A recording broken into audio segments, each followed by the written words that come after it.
Hello, everybody. It's Ollie standing in for Nini on Blue Lines TV. You can follow me on Twitter at Ollie Glanville, all one word. Um, so, I just got back from the game, Stamford Bridge. Chelsea beat Forest 5-1. To be honest, that scoreline flattered Forest.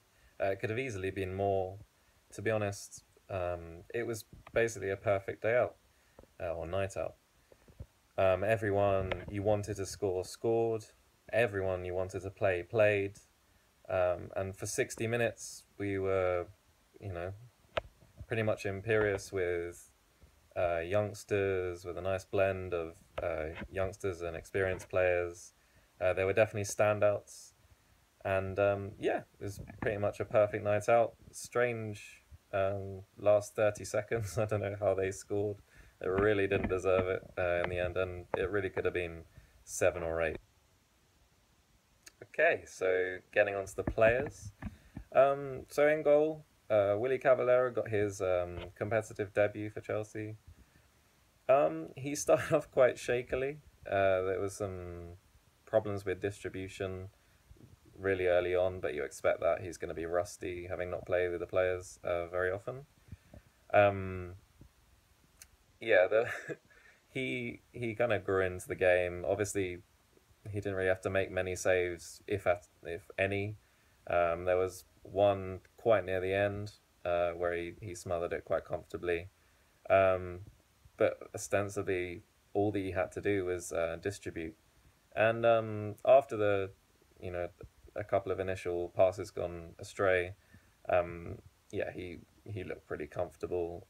Every goal kick was either going to Cahill on the left, or Rudiger on the right, or Christensen through the middle, or Fabregas.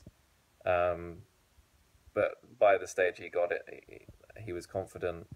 We were already 2-0, 3-0 up, so that was never going to cause a problem for him. They scored obviously at the end, so he'll be very disappointed with that. He would have wanted a clean sheet, especially at 5-0 up, and with literally seconds to play, he'll be really annoyed. All goalkeepers are when they lose clean sheets. Um, yeah, he looked pretty solid. He didn't really have to make a save, as I said. I'd say just a standard 7 out of 10. He's obviously, he would have had a perfect clean sheet, but for that last 30 seconds, I don't know if he could have done more. It looked like the finish was, right in the corner, so I don't think he could have done any better there. Yeah, just as you'd expect, a solid backup keeper. Yeah, it looks exactly what it says on the tin. Right, so we go to our club captain, Gary Cahill. Today he played okay. Um, he's just as steady as he usually is. But in many ways, he was outshone by his younger colleagues to his right, in Christensen and Rudiger. Um, his lack of pace was sort of exposed in a couple of breakaway moments for Nottingham Forest throughout the game, but he didn't make many mistakes at all. He was pretty solid passing wise, but nothing particularly special. Just as you come to expect, really. Solid performer, steady player, exactly what Conte asked for. With Rudiger and Christensen alongside him, he was there to marshal the defense. He did well, just as steady as you'd expect, really. I give him probably 7 out of 10 as well.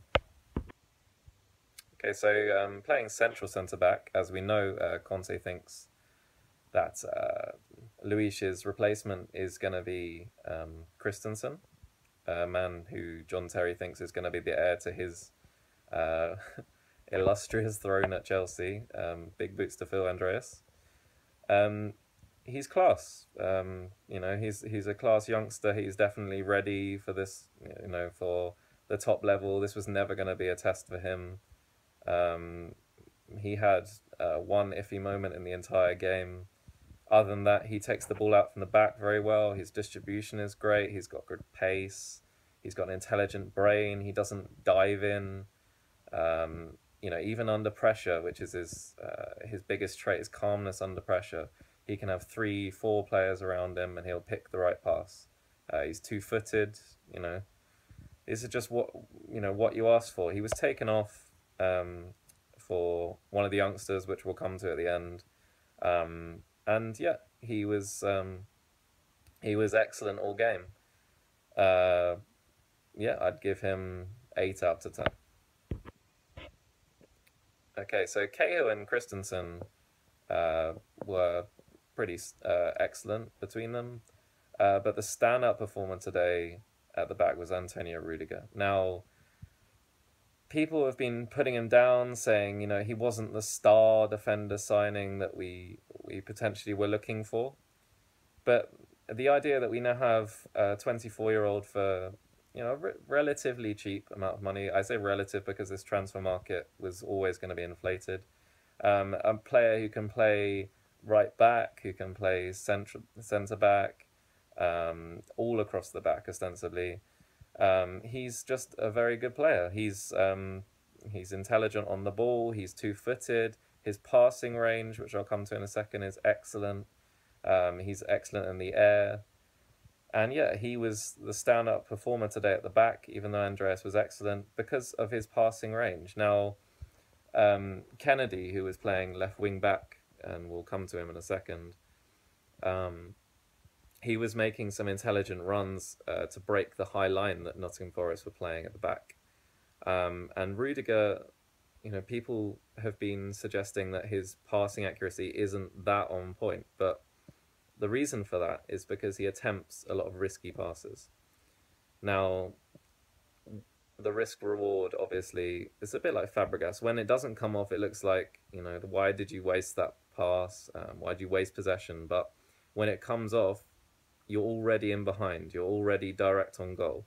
And that's how it turned out today. So the first goal, Musonda did some lovely tricks. Brought it out from the back, played it to Bakayoko.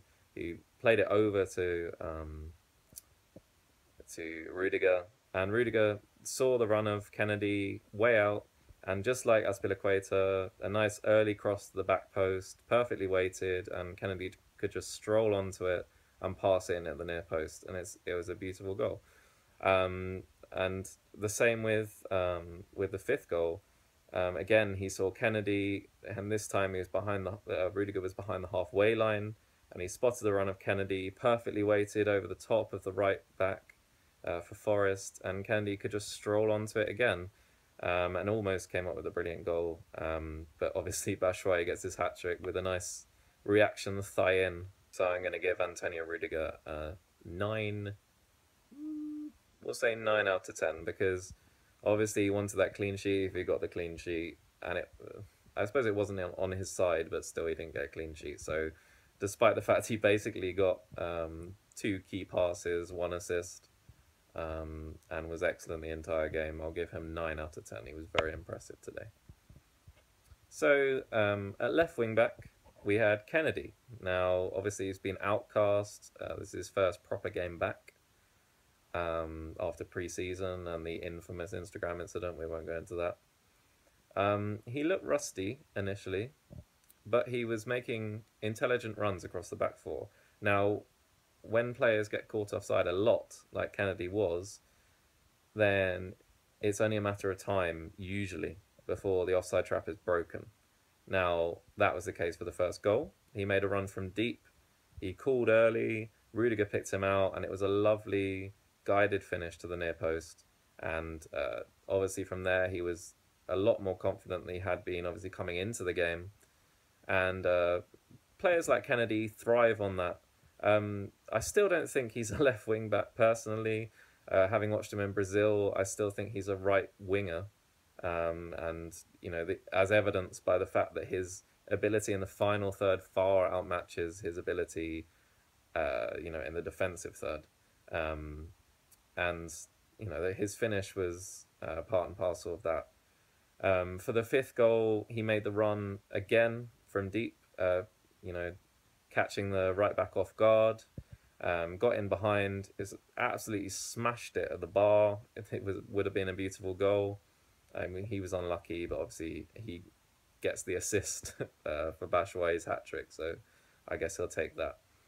Um, so I mean, all in all, it's pretty steady for Kennedy. Um, I would give him. I'll say for the goal, I'll give him 8 out of 10.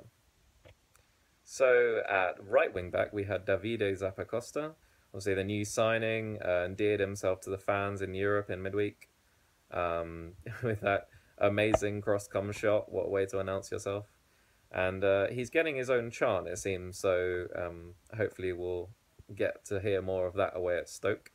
But he's clearly a player who has a big upside. He's very fast. He's very aware technically. He made similar runs to Kennedy today. A lot of the time, he shows awareness with the kind of late run from deep that Fabregas tried to pick out a few times. He was unlucky. He had a goal disallowed, which it was pretty tight offside wise. We didn't get to see it in the stadium, so it'd be interesting to see that back. But again, he always offers that option, and as much as I love Victor Moses, he doesn't give you that. He prefers to front up a player and beat them once or twice before putting in a cross, whereas Zappacosta feels more direct a player. He strikes me as a kind of, I don't know, his hero is Zambrotta, and for me, that's where he's aiming for, rightly so, because, he's an icon for Italian football in that respect, and he clearly has the potential to be up there and regarded as one of the best wing backs in Europe. He's starting well. He developed quite a nice partnership with Rudiger down the right today, and yeah, it's all positive. He was very, very solid in Serie A. Obviously, it's quite different to England. Slightly slower pace, even though the forwards are, potentially fast. The actual pace of the game is slower. Even though, in England, it doesn't matter really what level you're playing at. The pace of the game is usually a bit more hectic, a bit more physical, a bit faster. That's just how it works out. For Davide Zappacosta, he had a very solid game. He didn't really put a foot wrong. He had an unlucky disallowed goal. I'll give him a 7. Okay, so we come to midfield. On the left side of the midfield pivot was Timothy Bakayoko. Now, for me, Bakayoko is probably one of my favourite new signings. He's fast becoming one of my favourite players to watch in this squad. Completely imperious, a colossus in midfield. When he goes into a challenge, people back away. He gives you a different dynamic in midfield. Obviously, we're only playing Nottingham Forest here, but it was clear to see what we missed against Arsenal. Ideally he would have started that game as well, and we may have had a different result, but that's let bygones be bygones. He just seems so comfortable on the ball. He's growing game by game. He didn't really get tested today. He quite easily dominated quite a weak Forest midfield. They were quite small as well today, which I was surprised about. But yeah, he didn't really put a foot wrong. He marshalled the midfield very well, even when youngsters came on to replace his partners. So yeah, I'd say Bakayoko, very solid, 7.5 out of 10. So on the right of the midfield too was Cesc Fabregas. He's going through an interesting phase at the moment. Fabregas usually is a late bloomer in terms of his form through the season. So you'd expect him to, get much better as the season progresses. But again, like against Arsenal, his radar seemed off, which you don't associate with him. Usually expect him to be on point with most of his passes, even, tricky passes, balls over the top. But for some reason, things weren't particularly going his way. But yeah, on the on the odd occasion, you know, like the ball for Azar, and there were a couple of other instances where things did go well for him and it paid off. A ball for Masonda in the first half, very unlucky. Masonda took the touch and lovely chip over the keeper, agonisingly wide, but it was all about the distribution from Fabregas there. But yeah, he doesn't seem himself at the moment. Um, I don't know whether that's down to fitness issues or missing a couple of games.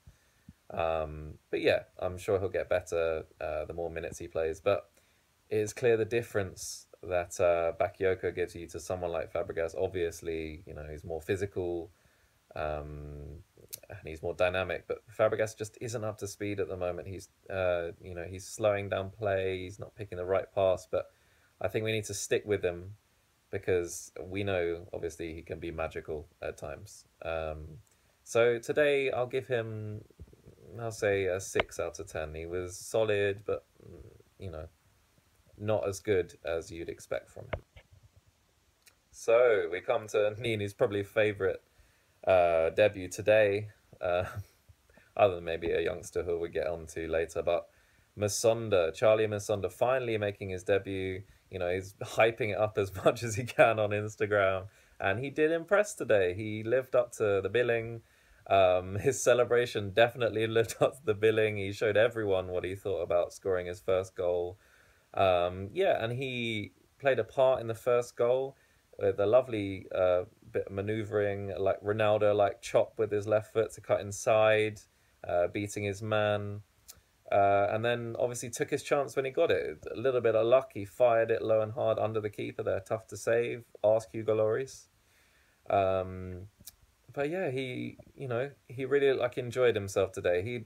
He kind of got a bit tired towards the end, but you expect that. He doesn't have the match practice and match fitness that other players have in the squad. But yeah, he looked exciting. He looked excited to finally get that shirt on, that number 17, Masonda Jr. And yeah, the celebration, ran to the halfway line, did a full belly slide. It was a great thing to watch, to be honest, to see someone, something that means so much to someone, coming off. And we waited so long for him to make his debut. You didn't want it to be like Bogger. You didn't want it to be cut short like it was at the beginning of the season. And yeah, he lived up to it. So good on you, Charlie. And hopefully many more to come. I would say I'll give him a 7.5 out of 10. I thought he was excellent in parts. He did some very nice dribbles. Got his goal. Yeah, he lived up to the billing. So well done, Charlie. Okay, so on the left of the forward line today, we had a proper start for Eden Hazard against Nottingham Forest. Now, obviously, this type of opposition is far too simple for a player of Hazard's class. Yeah, he linked up well with Batshuayi. He made some interesting runs from deep.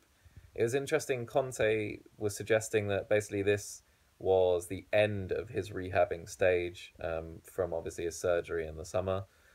He's basically saying he's 100% now, so he's expecting the best out of him.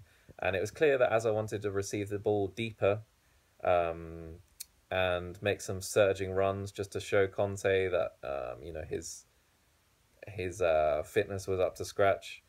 Some lovely touches, some lovely moves. And yeah, he set up Batshuayi for Michy's first goal. And and also his second goal with a lovely bit of close control when he got put through over the top. Put the keeper on the floor twice. Lovely bit of footwork, quick feet. Laid it back to Batshuayi, smashed it in. Yeah, so he was clinical when he had to be. He was very unlucky. He had a cut inside and shot, and it hit the back post. He was very unlucky there. Deserved a goal, really. But after, I'd say, 65 minutes, he sort of was taking his foot off the pedal. He was he kind of goes into a bit of an exhibition mode when he knows that he wants to play a bigger game on the weekend and the game is won, and he sort of conserves his energy, which is fine. We'd already won the game by that stage, clearly, and he was just enjoying himself, little flicks and tricks. So all in all, I'd say Eden, a solid 8 out of 10. And finally, the starting 11, Michi. So obviously, Morata is flying in the league at home. He didn't do that well last time out against Arsenal, but that's because of lack of service mostly. But we won't go into that again because that was just a dreadful game to watch. But Michi, you just ask him, when you play him, score goals, be efficient, get your confidence up. And he was there. He was there at the right times every single time. He might have had more. But yeah, you can't ask more than a hat-trick, despite the opposition not being that great. He made a great run for his first goal. As I was saying before, Azar played him through. Lovely finish with a left foot. Banged it between the keeper's legs. Very nice finish, first time. And the second goal, caught up with Azar, made an intelligent run, cut away from the centre-backs who were rushing to the line. Intelligent finish, smashed it low and hard to the bottom left. So well in there. And then the last one, I mean, Kennedy's unlucky, but, they all count, as they say. A nice reaction thigh in. So get your hat-trick, get through to the next round. That's now 4 in 2 cup competitions for Michi in 2 starts. So, he'll be happy now. He is happy on Twitter, as I'm sure anyone who follows him knows. So, yeah, that's what you want. You want confidence. You want competition for Morata. And we need it. We need it as a squad. So, well done, Michi. I'd say I give him an 8 out of 10 today. Okay, so the subs. Anyone who saw the bench today would be in awe of the amount of youth we had on the bench. We had 2 17-year-olds and a slightly older youth player in Jake Clark-Salter. Dujon Sterling, in my eyes, is one of the most exciting prospects we've had through the academy, other than maybe Mason Mount, Ike Agbo in recent years, and obviously Callum Hudson-Odoi and the likes of those coming through at the moment. So it was great to see 3 substitutions come on, all youth players, all pulling their weight. Jake Clark-Salter was unlucky at the end not to continue and keep a clean sheet. He looked steady when he came on. I think it was great to just see him have his chance in the first team. That's all you asked for. And I'm glad Antonio did that with the youth team players. Ethan Ampadu came on, and his star continues to rise. He looked very impressive on the ball, 2-footed. He's commanding. He had a kind of commanding presence in the middle, which is very impressive for a 17-year-old. He's ordering Bakayoko around, ordering our back 3 around behind him. It was very impressive to see. Obviously, he moved him into midfield, which people weren't thinking about. They were thinking maybe, take off Christensen, save him for the weekend, or take off Rudiger, save him for the weekend. But playing in midfield, he was very impressive. Very strong, crunching challenge early on, set the tone for it. He wasn't messing around. People were taking him seriously. He looks like a very exciting prospect. And then obviously Dujon Sterling came on at the end. He had about 7-8 minutes at the end, I believe. Came on for Zappacosta, played right wing back, and some nice touches. He didn't seem to want to try anything too fancy. Didn't want to, make any mistakes. But yeah, all in all, 3 subs you ask for, 3 subs you want to play. Play the youth, Antonio, as they say. And that's what he did. So fair play to Antonio. The game was won by that stage. So that's probably why he thought he could. But, it's nice to see academy graduates and a youngster we brought in from Exeter City get their their debut bow and impress. They were all very steady. I thought Ampadu was probably the best of the three, just because he had the most. I guess he had the most game time as well and most ball time. So yeah, very impressive. All in all, just a kind of perfect night, really. Yeah, so that's been me, Ollie, reporting for Nini FC on Blue Lines TV. Um, you can follow me on Twitter at Ollie Glanville, and yeah, safe safe travel to Nini, and he can take it back next week. And see you guys in the ground. Cheers.